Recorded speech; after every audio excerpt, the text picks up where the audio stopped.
Hello and welcome to Talk a Good Game. It's a match preview of Tottenham Hotspur against West Ham United at their new stadium. 4 games there, 1-4, yet to concede a goal. Is it written in the stars for West Ham to turn up? That's what we're here to discuss. Gonzo, let's start as always with our opponents. What's your thoughts on Spurs? Magnificent manager, Gio. Absolutely wonderful manager. Magnificent stadium. You've got a funny look on your face. You're waiting for a butt there. You're waiting for me to say something nasty. I think they've done remarkably well to get to the stages that they are in Europe. I think they've done remarkably well to be as high up in the league as they are, bearing in mind the outlay, because they're an exceptionally well managed club. Daniel Levy, love him or hate him, and I hate him, does such a good job. He manages that to a micro dot, he micromanages that whole club. I think the whole thing has been a rip-roaring success, and it sickens me to the stomach to say so, but there's very little bad that I can say about how that club is run, how they coped with Harry Kane, just the Europe, the stadium. It's very impressive, Gio. Charlie, what about yourself? What's your thoughts on Tottenham? Yeah, it's just the jealousy thing, isn't it? I'm fine admitting it, that I'm jealous of the way they run. I'm jealous of their new stadium. They've got an amazing manager who I think they've been lucky to hold on to, if I'm honest. I think if it was at the end of the season and both Real Madrid and Man United's jobs were open, then he would have gone to either of those. But they both seem to have hired someone earlier, and so it looks like they might actually keep hold of him, which is one of the more important things. But the fact that I've had conversations with people during the week about him, and I've heard several times people go, I think they might be better without Harry Kane, is insane to say. That's just how good their squad is. I don't agree with them, but just how good that squad is and how good that team is, that you can have a striker the quality of Harry Kane and still think, actually, I don't think they particularly need him. And it's a testament to everyone at that club that it's done so well. Charlie, they've also got Ajax in the Champions League after our game. Do you think they will put Ajax out and make the Champions League final as well as making the top 4? I want Ajax to win the whole thing, so I would love to see them put Tottenham out, but it's the best shot they've got. I mean, it's an incredible opportunity for Tottenham, it really is, because if they can get past Ajax, who are beatable for them, then all of a sudden they're in a final and can actually go through to win it, because in the final anything can happen. But Ajax are a very, very good side and a very well-drilled side who will make it very, very hard for them. And I think if you're Pochettino, you might just the split priorities, given the fact that it is Tuesday, it's one of the bigger things he's ever done in his managerial career. He hasn't won anything yet, which is a downside for him, but this is a huge opportunity to prove he is exactly as good as everyone says, by making the right calls and making the right decisions, and hope for them getting 3 points to against us and then the win against Ajax. So we'll see where his priorities lie. What about yourself, Gonzo? Prediction time? Do you think they'll put Ajax out, or do you think semi-finals as far as they'll go? I think they've got every chance of putting Ajax out. It seems to have something up his sleeve all the time, Pochettino. I look at Guardiola, and I may even have said at the start of the season, I thought Guardiola was a level above everybody else. I didn't realise Liverpool, for instance, had only lost sort of 1 game. So you've got to look. Actually, when I see Man City and Guardiola, I actually think Klopp and Pochettino are the 2 managers capable of getting the better of him, of challenging him, as has obviously been proved in the Champions League. So I'd not like to think, but I would imagine he's got enough in his locker to get past Ajax. And it's hard, because you heard my rant about Manchester City and about them winning everything, about how it's not healthy for the game. Well, it stands to reason that it's possibly quite healthy for the game what Tottenham are doing, particularly as they've not bought success. And for the same reason, you look at the other one with Barcelona, it can't be healthy for Barcelona to win that thing again. So I think they may win it. I mean, and as unpopular as it sounds, maybe a Liverpool-Tottenham Champions League final would never really end of it, of course. But I think they can get through to the final, certainly. I think Ajax is also a good thing for football as well. They're the complete opposite of Manchester City. So I suppose football is going to win in that semi-final in this sense. They've created the perfect blueprint for a Premier League football club. I think every Premier League fan, perhaps maybe not Man City and Liverpool fans, but I think everyone else is probably looking at that thinking, I wish our club could copy such a structure that you build slowly, you move into the Europa League, you become a stable Europa League club, then you move into the Champions League, stabilise in that. The next step is, can they then push on to the title? They sort of seem to do it for the first 2/3 of a season and then falter a little bit. But But at the same time, how Pochettino's done it without buying any player for the last 2 transfer windows is remarkable. And we've sat here previous times before, and I always say to you, how far off are they of winning the title? Well, the Daniel Levy getting his money out far off winning the title, because they've got the manager, they've got the striker, they've got the wingers, they've got the centre midfielders, they've got the defenders. Keeper is debatable. I think Lloris needs. I think his best days are behind him now. He's becoming a little bit of a trouble times for Tottenham back there. But apart from that, their squad's just full of talent, and a manager that knows how to get the best out of him. And that's what's key about it all. Sometimes he's playing Davies and Danny Rose in the same team, and it's working. He's sometimes playing Lucas and Son in the same team. One of them's a striker, and he switches it around and puts the other one up front, etc. He knows how to get the best out of his players. That's what's important. Speaking of players, Charlie, take your pick. Their 2 wingers are the ones I'm most concerned about at the weekend. Mora and Son are so fast. I think I look at them and I think they could get in behind us really, really easily. With Eriksen just behind them and the pace they have in those 2, I'm very concerned about them getting in behind our back line. And Son especially, I think Son is somehow still underrated, despite being so good. I think not only has he got the pace of Mora, but he also has finishing. He can do everything. I mean, his assists are good, his scoring record's good. I think he is one of the more important players they have in that team without being Harry Kane or Eriksen or Dele Alli, who are the ones who get the most plaudits. But the weekend, I'm very, very scared of their 2 wingers. What about yourself, Gonzo? Players from Tottenham that you fear the most, / admire the most? Yeah, I mean, stolen my thunder there, to be fair to both of you, because Son he is quick. Charlie's right, but he's athletic as well, and the 2 are not necessarily the same. He's deceptively big, isn't he? He's strong. He seems to be able to shoot off either foot, almost perfectly adapted and suited to the Premier League, that you probably have to say. Lucas, of course, has come in and almost has thrived. Of course, he got that hat-trick as well since Harry Kane got injured as well. Also, you've got to look at the centre halves. I think maybe Odegaard might be away this season, but you've got to have a good striker to trouble their centre halves, which might be a slight issue for us. And of course, Christian Eriksen, who just pulls the string, such a classy player who might have his eyes on pastures new, of course, but they've got a lot of decent players to admire, mate. I think you're right. I think Charlie's right. Son is underrated. I think Christian Eriksen's still underrated as well. I don't think he gets enough plaudits for the talent he's got, etc. Dele Alli's faded a little bit this season. I think he's not been found out, but he's just not been as effective as he used to be.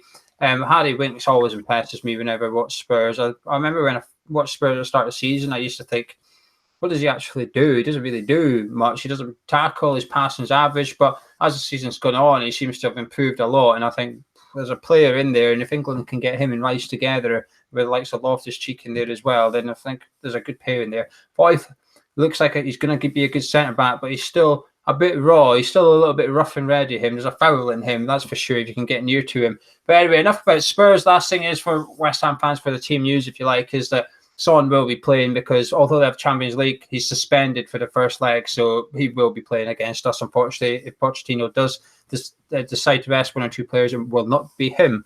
Moving on to West Ham team news, Pellegrini's press conference has not happened yet. It's usually on a Thursday, but it wasn't today for some reason. He's obviously keeping his cards close to his chest, and rightly so. There's quite a few players back in training for West Ham. Aaron Cresswell's back, as is Manuel Lanzini, although they're both slightly more on the unlikely to feature side than the likely to feature side. Carlos Sanchez is also back in training and potentially available for selection, although that's unlikely. Jack Wilshere obviously got minutes under his belt against Leicester City and has managed to make it through, we believe, a week of training without getting injured again. So it's exciting times on Jack Wilshere front. And Hernandez is back after his dig at fans on Instagram. Haters going to hate or whatever it was he said about his ear infection injury, etc. But he's back in training as well. And nobody knows about Samir Nasri. He's still missing. So we'll have to check out Pellegrini's press conference to see if Nasri's going to bless us with his presence for a week now and again before the end of the season. Moving on to our team, what you'd like to see. Charlie, the defence has been doing okay, almost good, some might say, in the last couple of games. Would you change anything? Zabaleta, Balbuena, Ogbonna, and Masuaku, or would you as you wear it? There's a temptation to change it.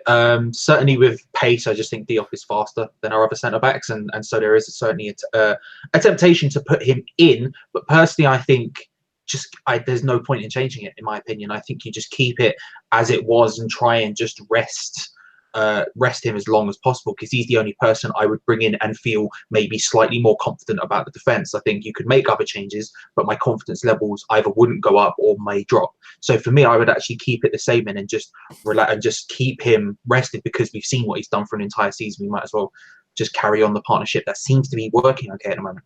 What about yourself, Gonzo? Would you keep it the same? Yeah, nothing to add to that, mate. Spot on. Yeah, me as well. Has been working the last couple of games despite conceding 4 goals. It seems to be working okay, and so I'll keep it as it is. Moving on to the midfield, Gonzo, Snodgrass, Noble, and Vice have started. The Snodgrass ban thing, there's not much word on that, so I can only assume he's sort of appealing it and he's still available, unless Pellegrini says different. Let's assume he is available, Gonzo. Would you be making any changes to the middle three? Well, I would do, because I'm going to be moving Antonio to centre forward for this game. I think I'd like to do so. Something would have to change there. Now you've got a couple of options. You either move Snodgrass wide to accommodate that, and then perhaps play Wilshere one, half Lanzini the other. If not, and that wasn't really an option, I'd actually like to see Nathan Holland start on the wing. Interesting. Charlie, what about yourself? The middle three, would you keep it or change anything up?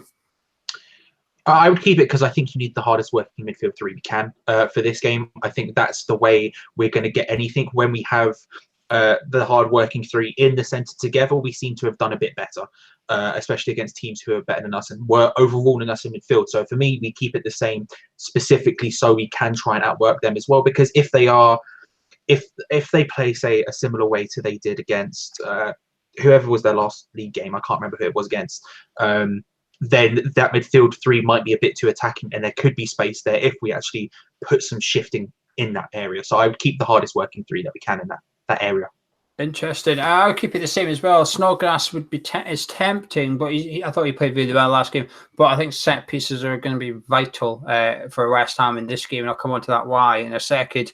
So I would keep it as it is. Gonzo, you're a bit like what I'm like, and I want to see Antonio up front for this one. As well. Why would you like to see Antonio start up front?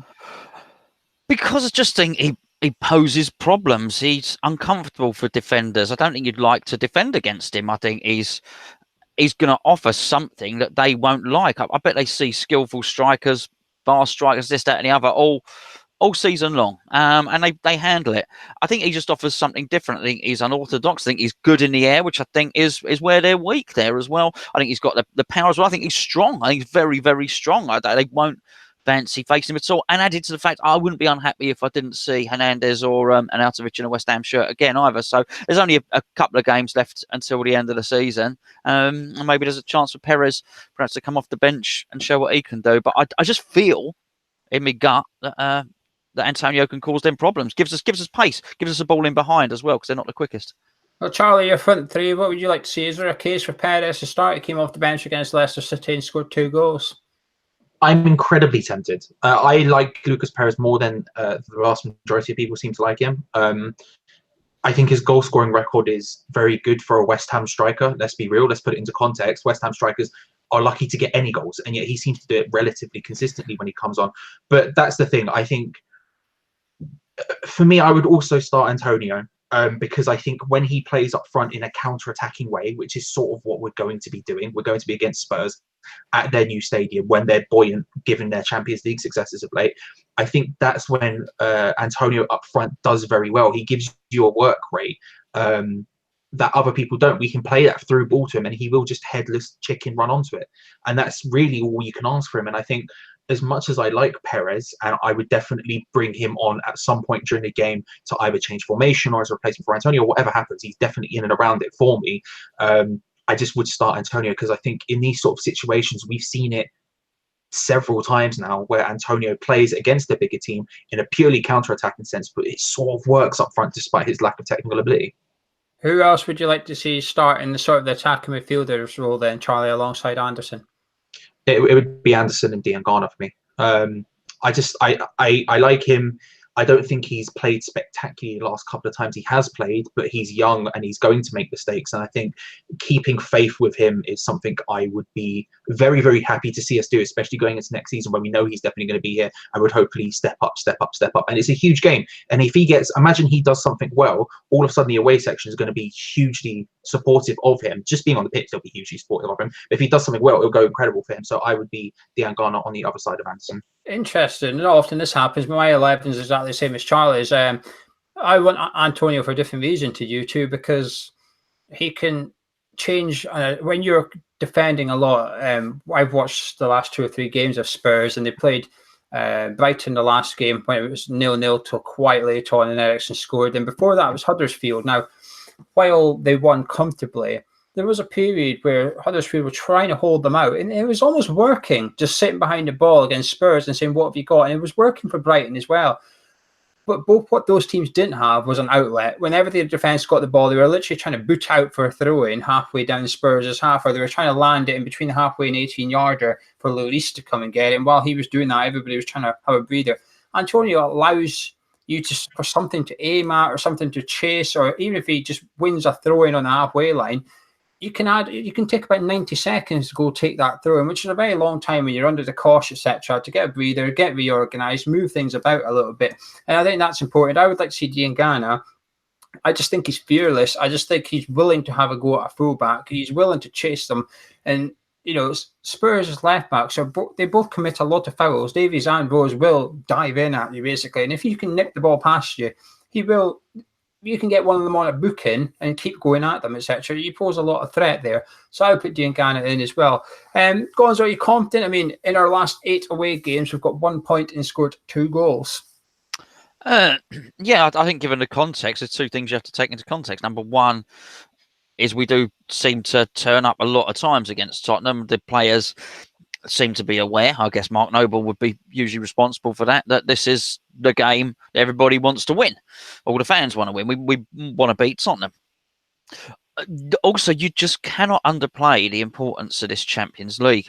I mean, it takes a while. Imagine, if you will, a dirty thought, of course, but imagine if you are a Tottenham player and in a couple of days you're going to play in the Champions League semi-final and you've got a chance to play. You've not drawn Liverpool. You've not drawn Barcelona. You've got the team you want to. There's a real tangible chance that they can be in a Champions League final. If you're in the final, if you're in it, you can win it. I just think it's enough. Small margins, small percentages. I think we go for it. I think we're 1,000%. I think we're going into them. I think we're whacking them hard. I think we're tackling hard. Is it enough just for them, just to make sure they play? I know there's a theory, a way of thinking where you might suggest, well, actually, they might want to prove to the manager that they should be involved. I'm not sure. I think the other one overrides it. I think they play safe. I think people like Trippier knows he's going to play. You know, I think Son, obviously, you mentioned, is not going to play. I think Lucas knows he's probably going to play. I think there are a number of them. The centre-backs probably know they're going to play. Sissoko, people like that. I think there's enough going on there where they'll just take their foot off the pedal a little bit.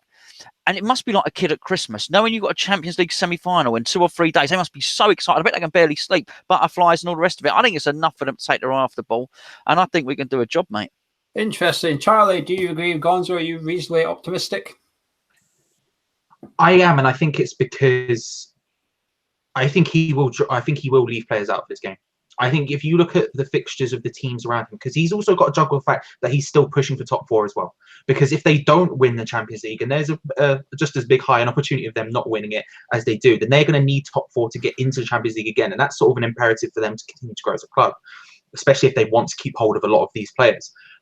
I look at it and I think this weekend you're looking at, I believe Man United and Chelsea are facing each other, I think, and then Arsenal are facing Leicester, who is not an easy game by any stretch of imagination. He might be looking at it and thinking at least one of those teams is going to drop points because they've got Man United and Chelsea facing each other, and Arsenal could as easily drop points.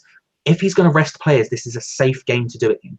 Although it is a London derby, and although they will want the win, and it would be a huge thing for them, and let's be real, the one thing they don't want is us to be the first team to beat them at their new ground, because we won't shut up about that for maybe the next 50 years of our lives. I think the truth is that if he's looking at it, he might be tempted to rest people. And if he does, all of a sudden I think we've got a very good chance because we have been good against big teams recently and we have done the entire season.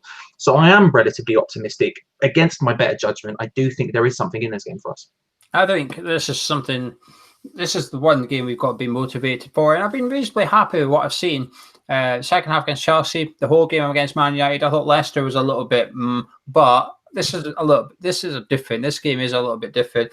We could be the first team to win at the Spurs' new ground. And surely, even if you don't support West Ham, those players that won't support West Ham, they're there for a job. Surely they wouldn't mind having that as sort of on their footballing CV, if you like. And they must be able to feel it in terms of the atmosphere and the build-up at the club that this is a big fixture for West Ham, etc. There's a few players in this club that have adopted our culture, if you like. Robert Snodgrass, for example, has just bought into West Ham United. So players like him, Antonio, Aaron Creswell, all through what we started, I think they'll all understand this fixture. I think the disadvantage for us, West Ham, is it's the 12:30 game on a Saturday. So I think if Pochettino could pick a fixture, it would have probably been tomorrow night, Friday. But if he couldn't pick that one, it would be the lunchtime kickoff Saturday, please. He's got that. Son suspended for the Champions League, so he's got his main player in the Premier League ready to go, etc. And I think they will vest some players, but I'm the opposite of Gonzo. Gonzo says some players have got their places secure, and he's right about that. But I also think there's some players that don't have their places secure. He would be going up to Llorente saying, you want to play against Ajax? You go out there against West Ham and you show me why you should play against Ajax. He'll be looking at his centre midfielders. Sissoko's had a few injury niggles recently. Eric Dyer's just back from injury. He's going to be going to those two and playing them off against each other. Going to start one of these against Ajax, so who's it going to be? You decide. Show me against West Ham, who I play, for example. I think we'll see Kyle Walker-Peters at right back rather than Kieran Trippier. I think he'll rotate his squad a little bit. He's got two very good left backs there, Rose and Davies. Again, which one's he going to play? We don't actually know. It'll probably be Rose. But if he puts Davies in against West Ham, he says that spot's up for grabs against Ajax if you fancy it. So Pochettino's got the best motivational tool there, as do West Ham, actually. And I'm quite optimistic as well because we do turn up for this. I'm reasonably happy. We've got a few players coming back. I mean, for the first time in a long time. I mean, last week we did the preview. We couldn't not pick the 11 that Pellegrini started with. That was his only players he could play. We've got some options this weekend, which are a bit different. None of us have selected Arnautovic. I think Pellegrini will stick with Arnautovic. But then that means we've got options on the bench. Perez will probably be on the bench, and he scored 2, so he should be buzzing if he comes on, etc. And I've watched on the last few games. And I think if we do what we did against Liverpool at home, I think we've got a small chance. I've seen Brighton hold out Spurs for 88 minutes or something. And when they had counter-attacking, they had opportunity. The problem is they just don't have the players. They have a 35-year-old Glenn Murray on the pitch at the end of the game. He can't play counter-attacking football. But Arnautovic, Anderson, Antonio, they can play counter-attacking football. And that's where I get a little bit of optimism in me. So, crucial time. This is where it gets a little bit fun. Charlie, start with yourself. May I have your score prediction, please? Before this preview, I was all set to say Tottenham will win, but for some reason, I'm feeling confident all of a sudden. I hate this. I'm gonna say 3-2 West Ham. I'm an idiot, but I'm gonna go for it. I reckon. I just think there's something there. I think if he rests people, then it's going to be a big mistake, and I think we've got something about us. I'm gonna say 3-2. Interesting. Gonzo, I've got a feeling you're going for a West Ham win as well. Can I have your score prediction, please? I'm going for a West Ham win. I think their beer ban's going to backfire on them. We're going to be really loud and quite annoyed that we can't have a drink, actually. So I think we're going to kill the atmosphere quite early. There'll be no Ericsson rescue magic act. I think we're going to win 2-0. Interesting. I'm going to go for 2-1 as well. So often we say we all go for a West Ham win.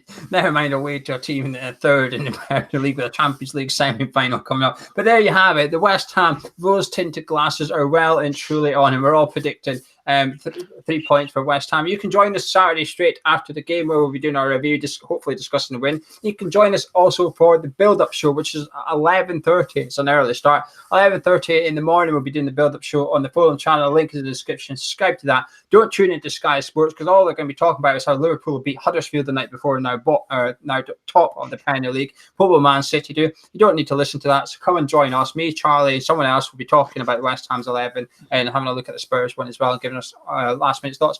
There's 9 other Premier League games, so you want to hear mine and Gonzo's thoughts on those 9 games. The link, the video is on your screen right now. Go have a look where we discuss the other fixtures and give our brief thoughts on that. But Charlie, thank you very much for joining us.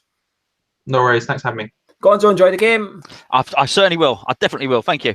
Drop a like on the video if you enjoyed it. Subscribe if you're new around here, and we'll see you on Saturday afternoon.